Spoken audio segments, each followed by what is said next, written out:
आलिया भट्ट ने कौन सी कार सेवा की है, रणबीर कपूर ने कौन सी कार सेवा की है। तो मेरा खाली आपत्ति इस बात पे है कि राम राज्य में राम की प्रजा से भेदभाव नहीं होना चाहिए। जिसको चाहिए वो दर्शन करे। ये तय करने वाले बीजेपी और संघ और ट्रस्ट के लोग नहीं होते कि कौन दर्शन कब करेगा। ये मेरा पक्ष है। चलिए इसका जवाब विजय शंकर तिवारी जी आप दे तो बेहतर है, फिर बीजेपी के पास आती हूँ। विजय शंकर तिवारी जी, आपने बुलाया नहीं, निमंत्रण नहीं दिया। चल रहा है। कांग्रेस को तो आपत्ति है और उन्होंने अपनी आपत्ति नहीं बताई कि हमारे पास निमंत्रण कार्ड गया लेकिन हम क्यों नहीं आए।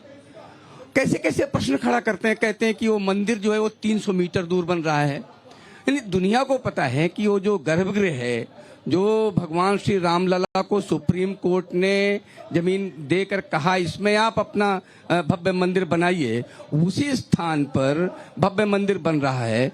और वो प्रश्न खड़ा कर रहे हैं मंदिर तो 300 मीटर दूर बन रहा है। फिर प्रश्न खड़ा करते हैं कि मुहूर्त ठीक नहीं है। जिन्होंने मुहूर्त निकाला वो भारत के सर्वश्रेष्ठ विद्वान हैं और उन्होंने बड़े दावे के साथ कहा कि जो मुहूर्त निकाला है बिल्कुल 100% ठीक है। और उसी समय हमने कहा है कि आप प्राण प्रतिष्ठा करिए। लेकिन इन्होंने 123 संपत्तियां केवल दिल्ली में वक्फ बोर्ड को देते समय इन्होंने नहीं सोचा, लेकिन केवल भगवान श्री राम की जन्मभूमि पर उनका भव्य मंदिर बन जाए इस पर इनको आपत्ति है। हमारा तो मानना है कि धर्मो रक्षति रक्षिता। अगर हम धर्म की रक्षा करेंगे तो धर्म हमारी रक्षा करेगा। और भगवान राम के लिए कहा गया है रामो विग्रहवान धर्म। भगवान राम स्वयं धर्म है। वो कुछ बोलते हैं धर्म बोलते हैं, करते हैं धर्म करते हैं, सोचते हैं धर्म सोचते हैं और संघर्ष भी करते हैं तो धर्म के लिए संघर्ष करते हैं। ऐसे रामो विग्रहवान धर्म भगवान श्री राम का भव्य मंदिर बने, ये कांग्रेस को स्वीकार नहीं है। अयोध्या की जनता क्या कहती है? सारी राजनीतिक दलों को यहाँ आना चाहिए था या नहीं? हाँ या ना? नहीं आए तो अच्छा किया, आना चाहिए था। रोहित अग्रवाल जी, ये जनता का, पब्लिक जो है ये सबसे ऊपर होती है। तो अगर जनता चाहती है कि सारे राजनीतिक दल साथ होते तो अच्छा होता।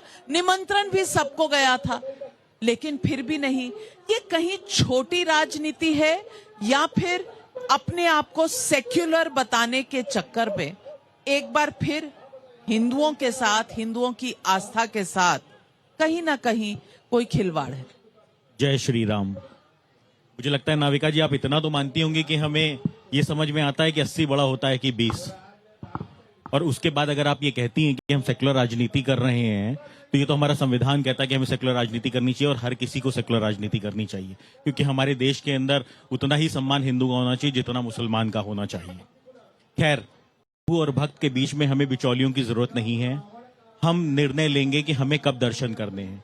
हम 22 को करें, 24 को करें, 26 को करें। हाँ, 22 को नहीं कर सकते हम, क्योंकि 22 को तो कुछ पर्टिकुलर चुने हुए वीआईपी ही कर सकते हैं जिनको ट्रस्ट ने निमंत्रण दिया है। और ट्रस्ट क्यों बना है भाई?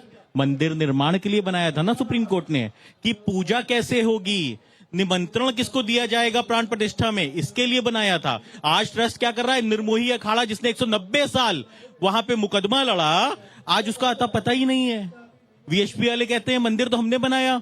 हमारे देश के अंदर सिर्फ 2 बार भावनाओं के ऊपर हमारे देश की महिलाओं ने अपने जेवर तक दान में दिए। एक बार 1992 में जब वीएचपी ने अपील की थी और एक बार जब नेहरू जी ने अपील की थी इंडो चाइना वॉर में, तब हमारी बहनों ने जेवरों का दान किया था चंदे के रूप में। तो ये करोड़ों सनातनियों के चंदे से बन रहा है मंदिर, इसमें भाजपा का कोई लेना देना नहीं है।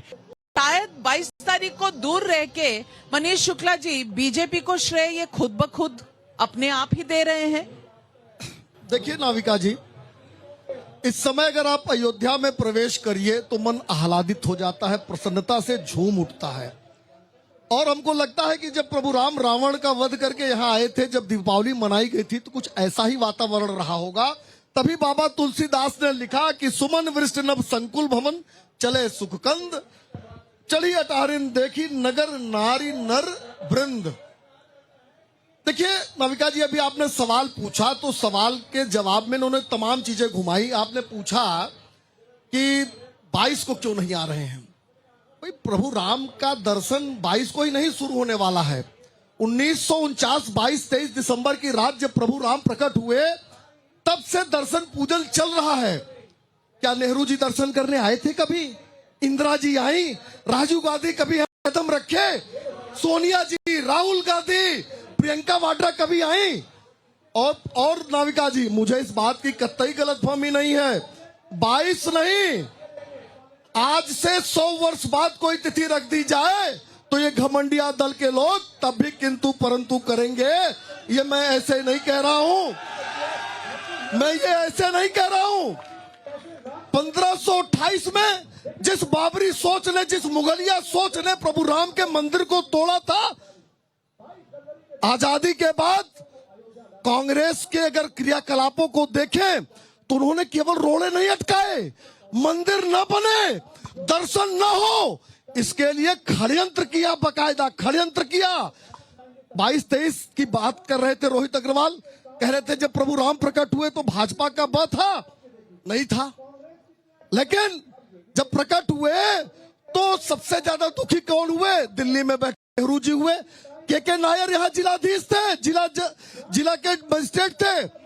उन्होंने कहा 500 मीटर की दूरी पर कोई दूसरे धर्म का व्यक्ति नहीं आएगा, शिशु राम की पूजा होगी और जो पुजारी होगा उसको राजकीय कोष से उसका सैलरी देनी चाहिए, वेतन देना चाहिए। तो जानते हैं कांग्रेस के लोगों ने उस समय क्या किया? उन लोगों ने तत्काल के नायर को बर्खास्त कर दिया। ये इनकी शुरुआत थी। 76 में जब खुदाई हो रही थी, मंदिर का प्रमाण मिल रहा था, के मोहम्मद लिखते हैं कि इंदिरा गांधी ने कहा कि नहीं नहीं, खुदाई बंद कर दो, राम भक्तों को पता चल जाएगा, हिंदू ज्वार उठ जाएगा, उसको रोक दो। खुदाई को रोक दिया। राम काल्पनिक है, राम से तू तोड़ देना चाहिए, किसने कहा था? 2019 में वकीलों की फौज किसने खड़ी की? राम भक्तों की गोलियों से हत्या करने वालों को आज शिवपाल ने कहा कि जायज है। इन लोगों को शर्म आनी चाहिए। या माफी मांगे आज इस जनता के बीच में शिवपाल के बयान पर, और या तो राम का नाम न ले। इससे बड़ा दुर्भाग्य हमें इनसे बहस करनी पड़ रही है राम के लिए। आज इनसे पुराण सुनना पड़ रहा है, रामायण सुननी पड़ रही है। बिल्कुल। और